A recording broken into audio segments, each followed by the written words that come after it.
Tamam dostlar, bugün lise proqramında ikinci dərsimizə başlayırıq. İkinci dərsimiz kassa əməliyyatlarıdır.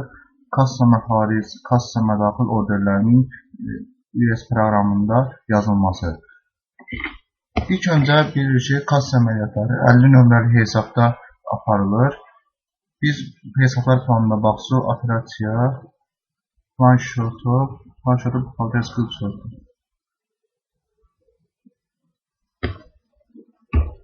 Və 50 nömrəli hesaba baxdıqda görürük ki, kassa hesabı aktiv hesabdır. Aktiv hesab odur ki, bir daha qeyd edirəm ki, debit də artır, kredit də azalır. Əgər bizim kassamıza pul vəsaiti daxil olacaqsa, debit kassa, kredit digər hesablar və yaxud da bizim kassamızdan pul vəsaiti çıxacaqsa, kredit kassa olacaq, debit digər hesablar. Və həmçinin 50 nömrəli hesabımızın sub hesabları da burada öz əksini tapmışdır. Biz ən çox istifadə edəcək kassa orqanizasiya, yəni 5001 təşkilatın kassası və xarici valyutada olan kassa.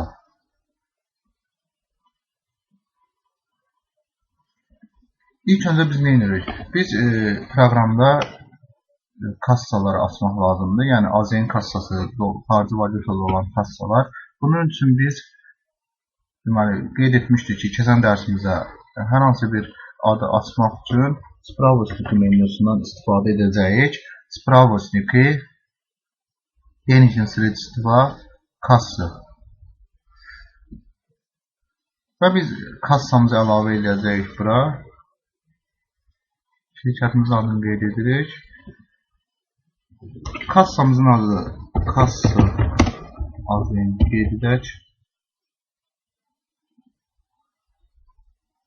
Və AZN seçirik və istəsək kassa əməliyyatlarına məsul olan şəxsi də qeyd edə bilərik. Məsəl üçün burada bunları qeyd edə bilərik və biz OK edirik və bizim kassa AZN-imiz hazırdır və biz ikinci bir kassanı da əlavə edə bilərik. Xarici valyutada olan əməliyyatları aparılması üçün məsələn kassa USD və valyutasında USD qeyd edirik və OK edirik. Və bu da bizim ikinci kassamız. Və biz davam edək kassa əməliyyatlarının proqrama daxil edilməsi, kassa müdaxil və kassa məxaric orderlərini. Bunun üçün biz deməli, dokumenti qeyd etdik ki, əməliyyatları daxil etməsi üçün ilki sənədləri proqrama daxil edilməsi üçün dokumenti menyusundan istifadə edəcəyik. Dokumenti upravlение денежными средствами, расходной кассовый ордер və yaxud da переходной кассовый ордер. Əgər bizim pul vəsaiti daxil olacaqsa bizim şirkətə переходной кассовый order, əgər bizim şirkətdən pul vəsaiti məxaric olunacaqsa, расходной кассовый order sənədlərindən istifadə edəcəyik. Və bizim burada gördüyünüz kimi bir proqramda şirkəti biz yeni yaratdıq. Ona görə də bizə ilk növbədə bizim şirkətə pul mədaxil lazımdır və sonra isə onu məxaric edək. Deməli, pul vəsaitinin daxil olmasına başlayaq. Переходной кассовый order. Şirkət yeni yarananda bildiyimiz kimi ilk növbədə pul vəsaiti təsisçilərdən daxil olur və təsisçilər nizamnamə kapitalına bu şəklində vəsait qoya bilərlər. Yəni nizamnamə kapitalını formalaşdıra bilərlər. Həmin əməliyyatı biz proqramda qeyd edək. Deməli, bunun üçün performance kassa order və hər bir kassa sənədində biz müvafiq əməliyyatlardan istifadə etməliyik. Operasiyadan biz məsəl üçün burada nizamnamə kapitalına pul vəsaitinin daxil olması. Biz bunu переход денежных средств istifadə edək. Bir dəfə deyirəm, переход денежных средств. Və şirkətimizin adını qeyd edək. Və buradan kassamızı seçirik. Kassa AZN. Və deyək ki, təsisçi tərəfindən 10.000 pul vəsaiti daxil olur şirkətimizə, kassa hesabına və şotunu seçməliyik. Bilirik ki, təsisçilərlə hesablaşmalar 75 nömrəli hesabda aparılır. və deməli, burada onun iki sub hesabı var. Biz də deyək ki, nizamnamə kapitalına qoyulmuş pul vəsaiti seçək. Və biz bunun həmçinin stakasını seçməliyik. Yəni, staka division deyirsiniz nədir? Yəni, pul vəsaitinin daxil olma mənbələrini göstərir. Nizamnamə kapitalına qoyulur.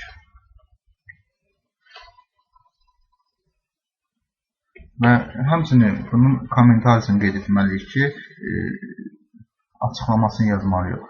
Və bu da vacib, çox vacibdir. Deyək ki,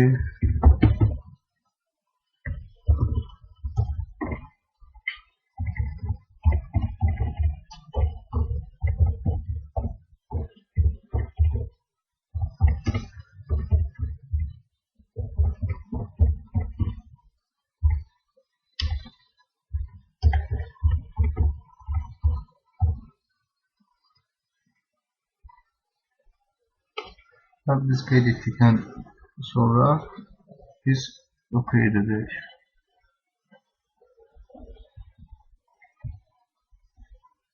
Və həmçinin biz həmin əməliyyatın debit kreditinə də burada baxa bilərik. Deməli, debit 50.01, kredit 75. Yəni, o deməkdir, kassamıza təsisçi tərəfindən 10.000 pul vəsaitinin daxil olması göstərir. Debit 50, kredit 75. Və həmçinin biz bu əməliyyatı balansda da baxa bilərik. Deməli, balansına dövriyyə cədvəlinə baxa bilərik. Daha doğrusu, açsortu, tutalteska, nalı qurursortu. Aparatına salgılara verin. İstifadə edəcək.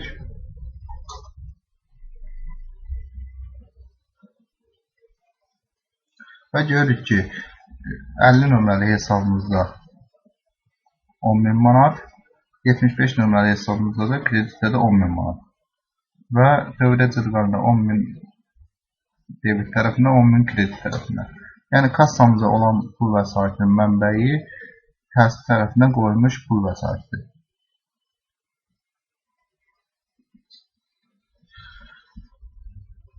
Və biz davam edək kassa sənədləri ilə də bağlı. Və biz dokumenti upravleniya deyilsizliği rasxodunda kassa və orderlərlə tanış olaq bu günlərim. Kassa və xaric orderlərlə tanış olaq. Deməli, biz kassa və order sənədinə daxil olduqdan sonra yeni bir sənəd yaradırıq. Və burada şirkətimizin adını, yenə kassamızı seçirik. Və həmçinin ödənişə qeyd edirik. Biz burada operasiyaları seçməliyik. Yəni, əməliyyatları. Gördüyünüz kimi burada çoxlu əməliyyatlar var və biz bu əməliyyatların içərisindən müvafiq əməliyyatları seçməliyik. Yəni, bunun hansı istiqamətdə getməsini göstərir bu əməliyyatlar. Deməli, birinci oplata postavşiki, yəni təchizatçıya ödəniş. Aldığımız mallara və xidmətlərə görə ödənişləri oplata postavşiki operasiyasına, yəni əməliyyatından istifadə edəcəyik. Yəni, biz aldığımız mallar, mal materiallar və həmçinin ödədiyimiz hər hansı elektrik, qaz, su pulu və digər xidmətlərə görə pul vəsaitini oplata postavşiki əməliyyatından istifadə edəcəyik. Və biz kontragentimizin adını seçirik. Keçən dərsimizdə biz kontragentlər atmışdıq, təchizatçılar kontragentindən. Məsəl üçün, burada bizim STP var. Və deyək ki, həmən şirkətə 1000 manat mal material alışı üçün avans veririk. Və biz bunun kommentarısını qeyd etməliyik. Deməli, boru, deyək ki, boru alışı üçün avans veririk.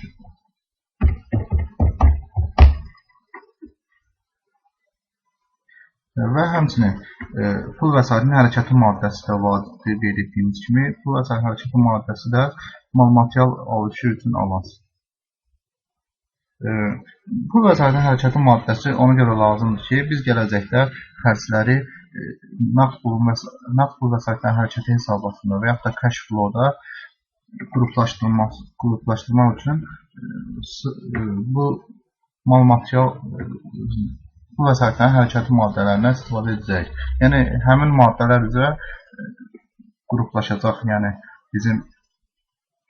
bizim pul vəsaitlərimizin hərəkəti, yəni kassama daxil və kassama xaric orderləri və ay sonunda da biz asanlıqla cash flow-nu formalaşdıra biləcəyik. Və biz gələn dərslərdə bunu sizə göstərəcəyik. Ona görə də hər əməliyyatlarda nağd pul vəsaitlərinin hərəkəti maddələrinin düzgün seçilməsi tələb olunur. Və biz OK etsək.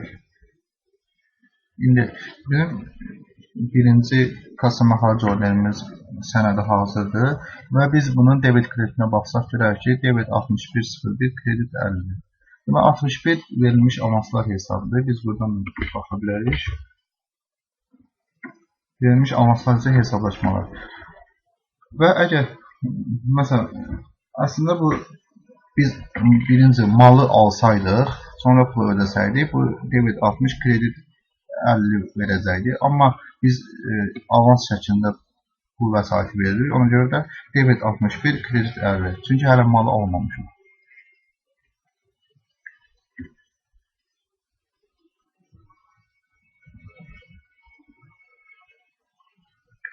Və Excel proqramının asan xüsusiyyətini sizə göstəreyim. Burada demək, əgər biz gələcəkdə yenə STP-dən mal alacaq, pul ödəyəcəksə həmən bu şirkətə, biz nə edirik? Biz gəlirik sənədin üzərində Dababit Koprovana və yaxud da klaviaturadan F9-dan istifadə edirik və bu sənədin kopyasını yaradırıq. Və həmçinin gördüyünüz kimi bütün məlumatlar olduğu kimi burada bütün məlumatlar var. Sadəcə biz əgər məbləğ şəkli olacaqsa məbləği qeyd edəcək, tarixi qeyd edəcək və bir də kommentarisini qeyd edəcək ki, nə üçün avans ödəyirik və sonra OK edəcək. Və bu da bizim işimizi asanlaşdırır. Biz növbəti əməliyyatı qeyd edək. Növbəti əməliyyatda kopya edək ki, vaxt itkisi olmasın və müvafiq məlumatlar öz yerində qalsın. Və biz əməliyyatı seçirik. Burada ikinci əməliyyat az istifadə olan əməliyyatlardandır. Bunun üzərində dayanmayaq. Yəni, alıcı tərəfindən pul vəsaitinin alıcıya pul vəsaitinin geri qaytarılması. Əgər malları geri qaytarırsa bizə, alınmış malları, biz də həmən şəxsin pul vəsaitini geri qaytarmalıyıq. Bunun üçün Vozvrat inisiativ fakturasiyadan istifadə edəcəyik. Əgər biz ən çox istifadə edən əməliyyatlardan biri də bu data deneyli sredstva подсудника, təhta hesab şəxsə pul vəsaitinin ödənilməsi. Bunun üçün biz təhta hesab şəxsin adını qeyd etməliyik. Yəni kimə ödənilir? Kim Məmmədov Elham Kazımoğlu'na və həmçinin pul vəsaitinin hərəkəti maddəsini istəyir, təhta hesab şəxsə pul vəsaitinin verilməsi. Məsəl üçün, qeyd edək ki, təsərrüfat xərcləri üçün avans.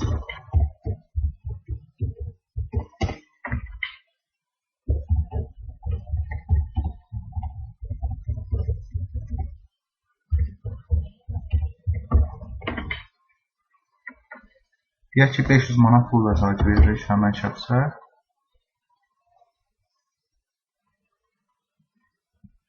Və biz bunu OK edirik.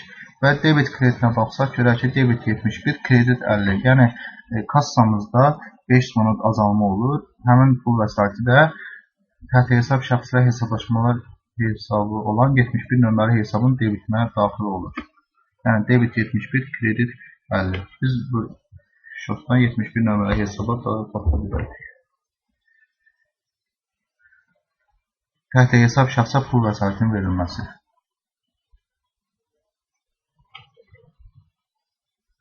Biz növbəti əməliyyat adxanıcı var. Yenə kopya ilə keçək.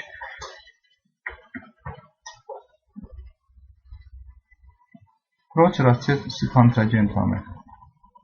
Bu nədir? Daxil olan əməliyyata Biz keçən dərsimizdə Proxy kontragenti açmışdıq. Məsələn, biz əgər hər hansı bir şirkətə pul vəsaiti verib mal alırıqsa, bu zaman покупатель поставщик kontragentindən istifadə edilir. Əgər pul vəsaiti digər kontragent isə покупатель kontragentidir, yəni alıcı kontragenti və həmçinin digər bir kontragent var ki, Proxy kontragentidir ki, həmən kontragentlər məsələn biz pul vəsaitinin bir dəfəlik ödənilməsi üçün nəzərdə tutulur bu kontragent, yəni biz ondan hər hansı bir mal, məhsul, xidmət almırıq. Məsələn, buna nümunə olaraq ki, vergilər Nazirliyinə, yəni ödədiyimiz vergiləri başa düşmək olar, göstərmək olar misal. Məsələn, digər şəxslər, vergilər departamenti. Biz hər hansı bir vergini ödəyəcəksə, Proxy kontragentindən istifadə edəcək. Və yaxud da Dövlət Sosial Müdafiə Fonduna ödənişlər edəndə və həmçinin müxtəlif dövlət qurumlara ödənişləri ödəyəndə biz Proxy kontragentindən istifadə edəcək. Məsələn, deyək ki,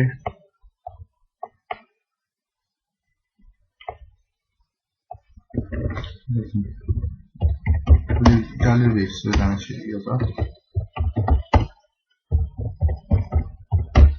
Əslində, yəni pul vəsaitinin vergilərə ödənilməsi üçün biz hesablaşma hesabından istifadə edəcək. 51 nömrəli hesabdan, yəni bankla ödənilir. Amma biz deyək ki, nümunə üçün göstəririk.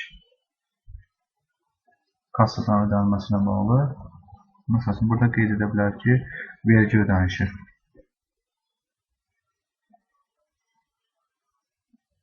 Və həmçinin burada müvafiq hesab seçməliyik ki, bilirik ki, vergilərlə hesablaşma 68 nömrəli hesabdır.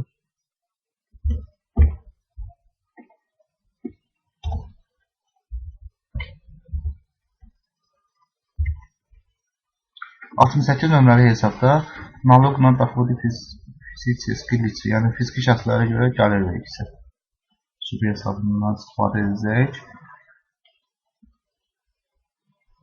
Deyək ki, 200 manat demişdiyimiz hələ kağızı. Biz bu KC sənədi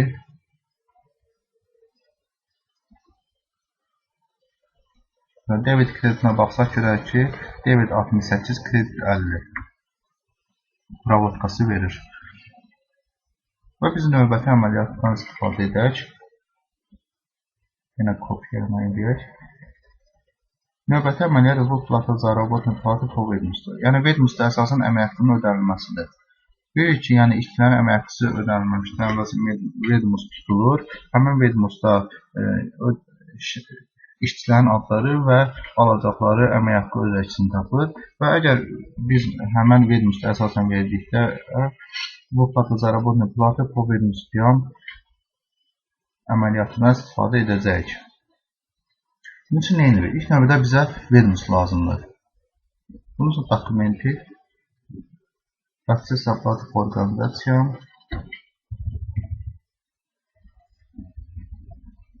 Заплаты к выплате istifadə edəcək. Dokumenti Proces оплаты по организациям Заплаты к выплате. Və burada bizim 2 dənə sənədimiz var. Gəlin bunları biz sistemdən çıxardaq. Bunu da sizə öyrədim. Sistemdən sənədləri çıxarılması üçün biz deməli, əgər bizə lazım deyilsə, biz həmən sənədin üzərinə gəlib udalit edirik və yaxud da sağ dünya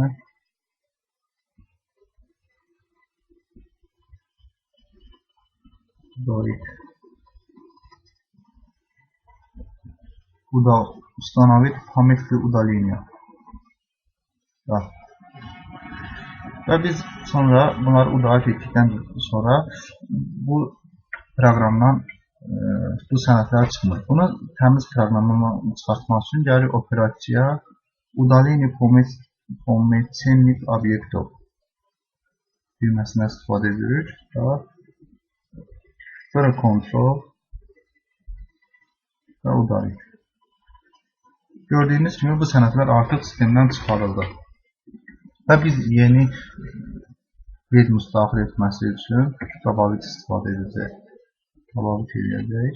Şirkətimizin adını qeyd edəcək. Və həmçinin işçilərimizin adını burada qeyd etməliyik, daxil etməliyik.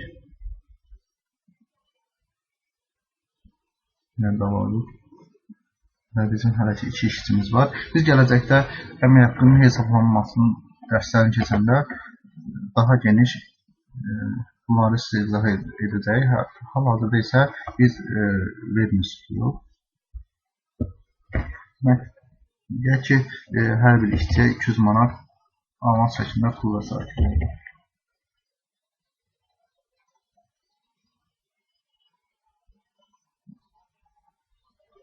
Və bu plat etkisi etsək və həmçinin bu avans şəklində ödəniş olunmayıb, planovi avansı qeyd edə bilərik və əmək haqqı olduqda isə biz zaplat edirik. Kommentarısını bildirilər, avans ödənişi.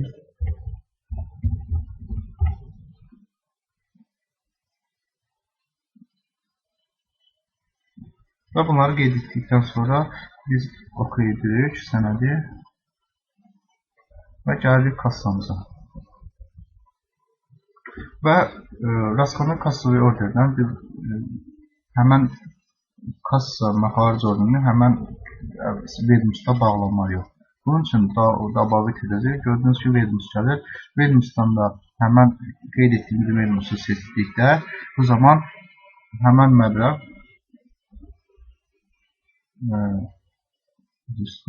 burada buxalterski uçota qeyd etmək lazımdır.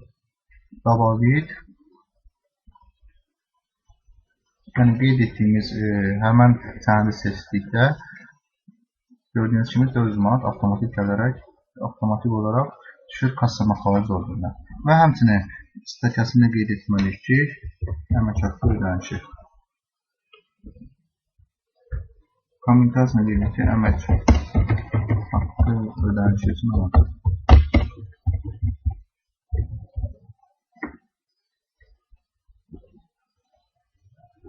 Və biz oxuyacaq. Debit kreditdən baxsaq, görək ki, debit 70, kredit 50 pravotkasını verir. Bildiğiniz ki, 70 nömrəli hesab əmək haqqı üzrə hesablaşmalar hesabdır. 70. Yəni əmək haqqı ödənişi hesabı.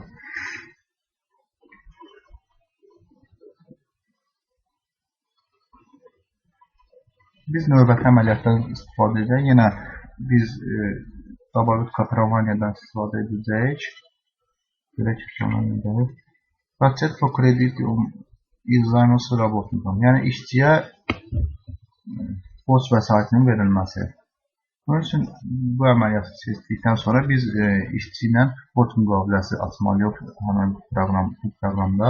Deməli, dokumenti Расчет соплат организация договор займа с сотрудником.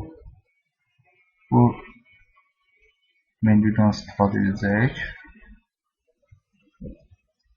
Bizim burada bir əməliyyatımız var. Bunu burada yenisini daxil edək. Deməli, Dabavit edirik. Şirkətin hansı şəxsə borc pul vəsaiti verəcəksə onu qeyd edirik. Yəni işçiyə müəyyən müddətə borc vəsaitinin verilməsi üçün nəzərdə tutulur. Deyək ki, 1000 manat pul vəsaiti istəyir. Və ayın qeyd edirik ki, neçə ay ödəmə şərti ilə 5 ay hansı aydan başlayacaq ödəmək? Deyək ki, aprel ayından şirkətimizin ayını qeyd edirik yenə. Və belə qeyd edə bilərik ki, 5 ay müddətinə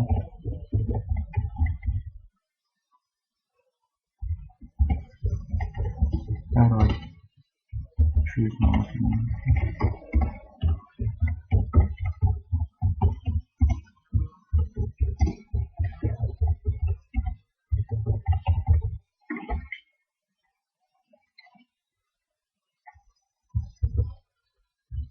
Və Biz bunu qeyd etdikdən sonra OK edəcək.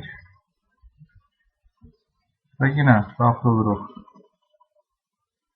kassanın xarici orderinə və işçimizin adını qeyd edirik və qeyd etdiyimiz o borc müqaviləsini həmən bu kassanın xarici orderinə bağlayırıq.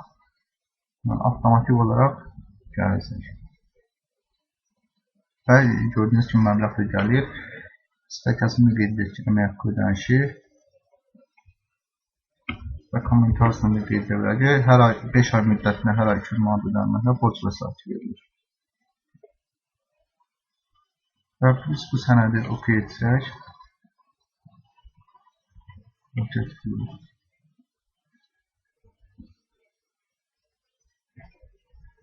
debit 73, kredit 50.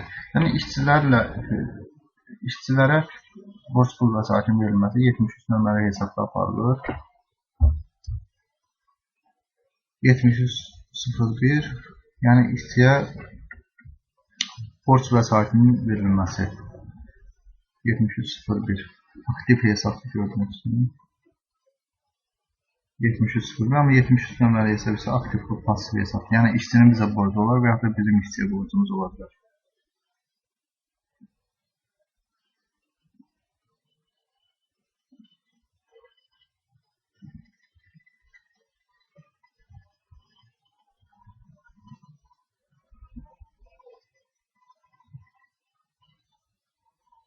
Və biz yerinə davam edək kassanın xarici orderləri əməliyyatlarını yenidən biz yenə yeni bir əməliyyat daxil edək. Yeni copy media vaxtımızı etməsin. Və bizim burada qaldı digər əməliyyatlar. Выплата заработной платы работника, yəni işçiyə əmək haqqının verilməsi. Əgər biz Vedmus şəklində verilirsə, bu Vedmusdan olacaq. Əgər hər hansı bir fərd şəklində, yəni şəxsə verilirsə, əmək haqqını, bu zaman выплата заработной платы работнику olacaq. Biz bundan üçün yenə Vedmus yaratmalıyıq. Vedmus qeyd edilir. Dokumenti proces оплаты по организациям заплаты к выплате istifadə edəcək. Və biz əlavə edirik sənədi, şirkətimiz adını qeyd edirik. Deyək ki, işçimizə 50 manat pul vəsaiti lazımdır, yəni avans götürür. Hər ki, ay sonu. Biz buna выплату edirik. Və deyək, avans qeyd edirik. Əgər burada biz kassa ilə verəcəksə pulu через kassa olacaq, bankla verəcəksə banka. Hələ ki, biz kassa əməliyyatlarından istifadə etdiyimiz yerə kassa qoyuruq, через kassa. Və sənədi OK etdikdən sonra biz daxil oluruq kassamıza. Və həmçinin şəxsin adını qeyd edirik və Vedmus. Həmin qeyd etdiyimiz Vedmus'u kassanın xarici orderinə bağlayırıq. Və qeyd etdikdən sonra Vedmus'u avtomatik olaraq məbləğ bura düşür. Və kommentarısını qeyd edirik ki, avans edilmişdir.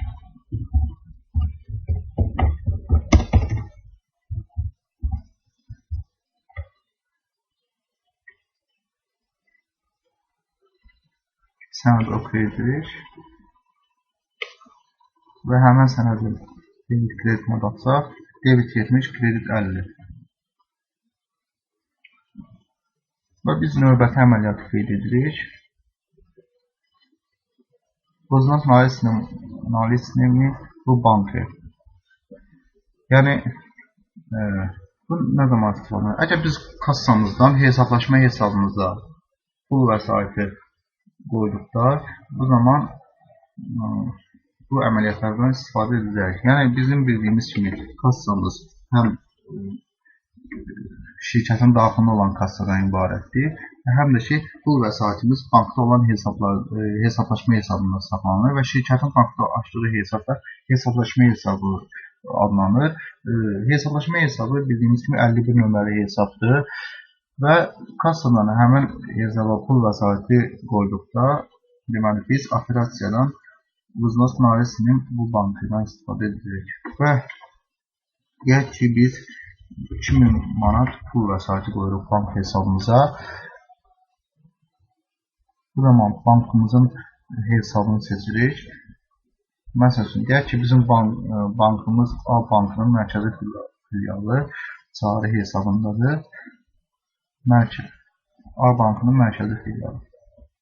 Biz həmən bankı seçdikdən sonra statiyasını seçək, maliyyə fəaliyyətlə bağlı. Məsəl üçün, kommentariya gedək ki,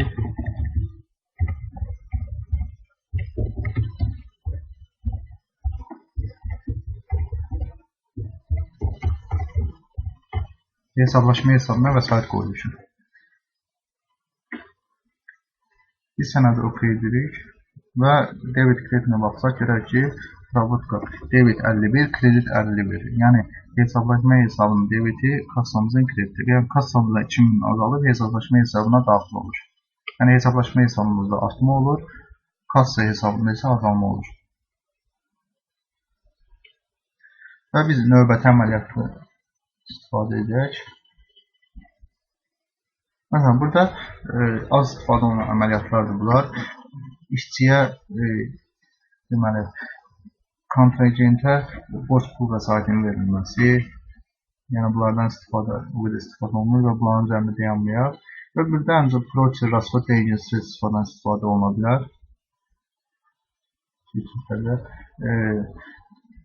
Proçi, rasxod dəyişisi istifadə etdik. Yəni bu digər xərc kimi olur. Burada hər hansı bir kontragentdən istifadə etmirik. Deyək ki, hər hansı bir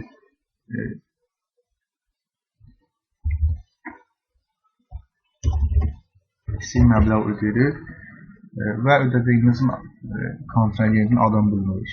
Və bunu birbaşa olaraq xərcə qeyd edirik və birbaşa xərcə qeyd edilen zaman biz proçi, rasxod dəyişisi istifadə edəcəyik. Mesela təmizlik üçün, təmizlik işləri üçün.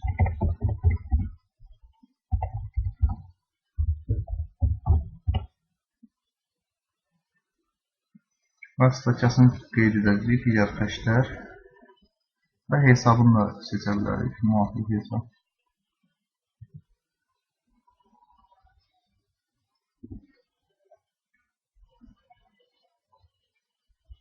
Yəni burada halter riskini qeyd etmək lazımdır hər dəfə.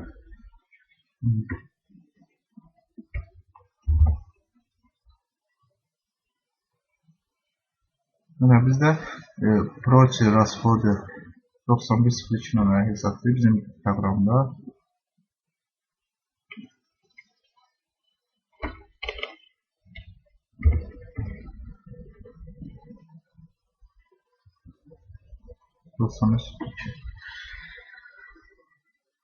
Biz bunu oxuya etsək, debit kreditinə baxsaq, debit digər xərc, kredit 50. Yəni kassamızdan digər kasslar üçün pul vəsaiti ödənilir 100 manat.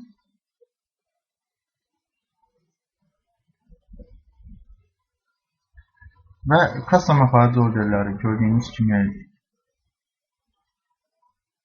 bunlardan ibarətdir və biz ayrı-ayrılıqda müxtəlif əməliyyatlar üzrə kassa məxarici orderlərini yazdıq və nümunələrlə göstərdik. Əgər biz oxşar bizim kassa əməliyyatlarımız gündəlik hər gün baş verir və oxşar əməliyyatlar olduqda qeyd etdiyimiz kimi işi asanlaşdırılması üçün biz kopyadan istifadə edəcəyik, və yaxud da F9-dan, klaviaturadan. Əgər biz deyək ki, tək hesab şəxsə pul vəsaiti veririk. Bu zaman klaviaturada F9 etsək funksiyasında və həmən sənəd əsasında kopyası açılır və əgər biz başqa şəxsə verəcəksə, həmən şəxsin adını qeyd edəcək, məbləği qeyd edəcək və nə üçün verdiyimizi qeyd edib oxuya edəcək sadəcə. Və yaxud da, məsələn, hesablaşma hesabına pul vəsaiti növbəti bir həftədən sonra yenə kassamızdan hesablaşma hesabına pul vəsaiti qoyacaq. Bu zaman gələcək Vznos Narisinin bu bankı üzərinə kopya edəcək və sadəcə burada məbləği qeyd edəcək, oxuya edəcək. Və beləliklə pul vəsaiti asanlıqla kassamızdan çıxıb hesablaşma hesabına düşəcəkdir. və həmçinin kassa əməliyyatları qeyd etdikdən sonra biz gündəlik kassa hesabatını çıxarda bilərik proqramdan. Bunun da əgər biz hər günün haqqında hər rəhbərliyə hesabat versək, bu zaman biz həmin hesabatı proqramdan çıxartmalıyıq. Bunun üçün qeyd etdiyimiz kimi hesabatların çıxarışı atsortdan istifadə edəcək. Atsortu denizin seleksiya var. Vedmosfor denizini seleksiyadan istifadə edəcək. Və biz nə edirik? Biz detallı baxmaq üçün nastroykadan deməli, əlavə edirik. Burada kassaların adı qeyd olunur və kassalarla yanaşı biz sənədləri də görmək istəyirik. Yəni sənədlərin hərəkətin və ondan ötürü Group Block Stroke'dan Document Division Registrator qeyd etməliyik. Və həmçinin burada deyirik ki,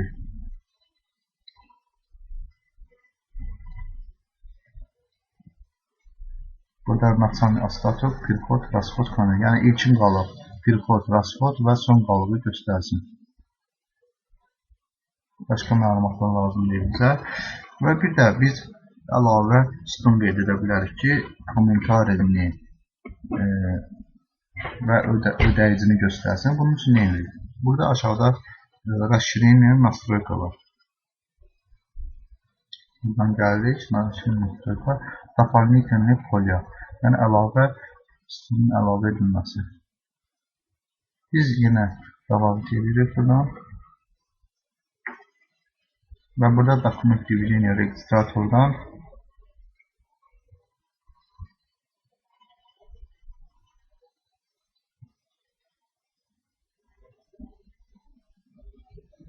birinci plateşik lazımdır bizə. Ayrıca sütunda qeyd etsin. Termin kolonka. Və həmçinin yenə əlavə edirik. Komentari bizə göstərsin.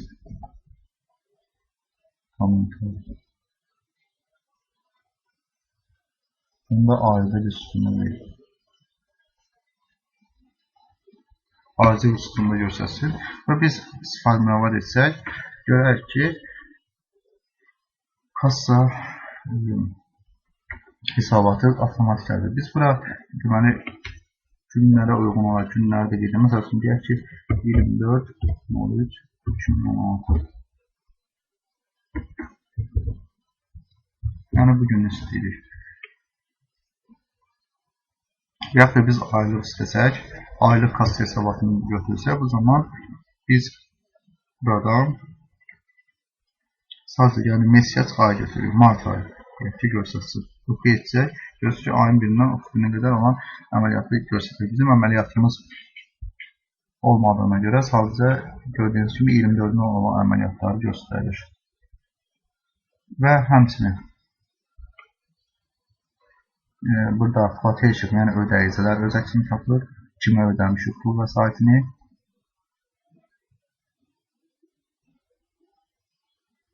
Və həmçinin kommentarlar gördüyünüz kimi gəlir. Təyinatları, yəni nə üçün ödənilir pul vəsaitləri. İlkin qalıq, prixod, rasxod və son qalıqda burada göstərir. Gördüyünüz kimi hesabımızda 2000 manat, kassa hesabımızda isə 4750 manat pul vəsaiti qalığı qalıb. Umumda pul vəsaitimiz nə qədər? 6750 manat. Deməli, 10.000 manat yoxdur kassamıza və 5250 manat rasxod olur. Və həm 2000 manat da daxil olub hesablaşma hesabına. Əməliyyatları detallı şəkildə kassa hesabatına göstərilir. Biz həmən bu menunu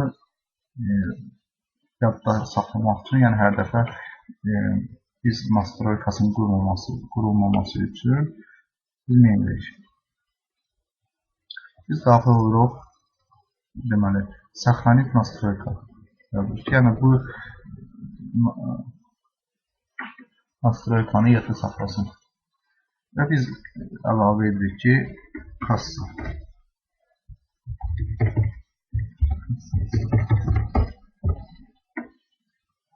Və saxlanit qeyd edirik. və bu qrafik qeyd etsək, avtomatik olaraq yadda saxlayacaq. Və biz deməli növbəti dəfə kassa əməliyyatlarına baxdıqda deməli отчеты denizin средством ведомство denizin средством qeyd edilir və biz daxil oluruq восстановить настройка. Yəni yadda saxladığımız настройkanı biz burada kassa hesabatını gəlirik, kassa hesabatı qeyd edirik və sformalat qeyd edirik. Görürsünüz ki, həmin menunu yadda saxlayıb və avtomatik olaraq kassa hesabatını göstərir. Və əgər biz 1S proqramından kassa hesabatını hər hansı bir şəxsə göndərmək üçün nə edirik? Biz bunu Excel şəklində yadda saxlamalıyıq. Bunun üçün gəlirik və saxlayın, Ctrl-S-də qeyd edirik. Və Excel şəklində olsun. Deyək ki, 23 Novruz 2016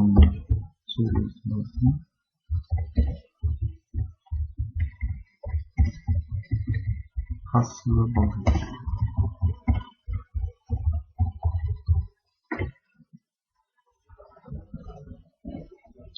Və bizim Excel'imizdə görürüz ki, Excel şəklində həmin kassa hesabatı sistemə daxil olub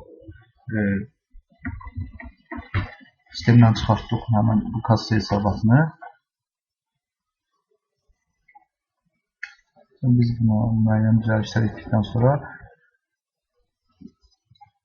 biz həmin bu kassa hesabatını vizalarına tutun.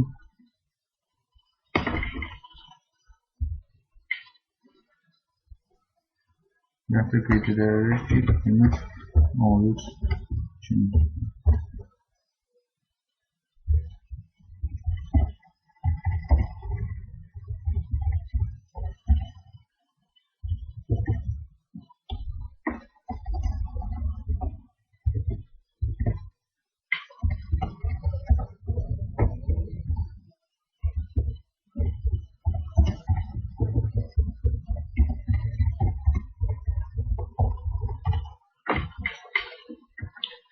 Və həmin bu kassamızı print edib sənədlərə də tikə bilərik və yaxud da e-maildən göndərə bilərik.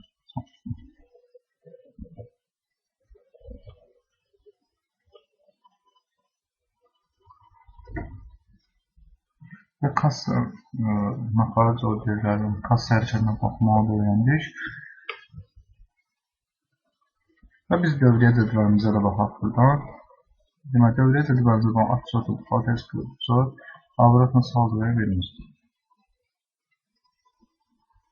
Və bizim əməliyyatlarımızın dövriyyə cədvəlində gördüyünüz kimi hesab nömrələrinə uyğun olaraq qalıqları göstərilir. Məsələn, 50 nömrəli hesabda göstərilir ki, 4750 qalığımız var, 51 nömrəli hesabda 2000 qalığımız var, 60 nömrəli hesabda verilmiş olan 1000 manat, 68-də 200 manat vergi ödəmişik,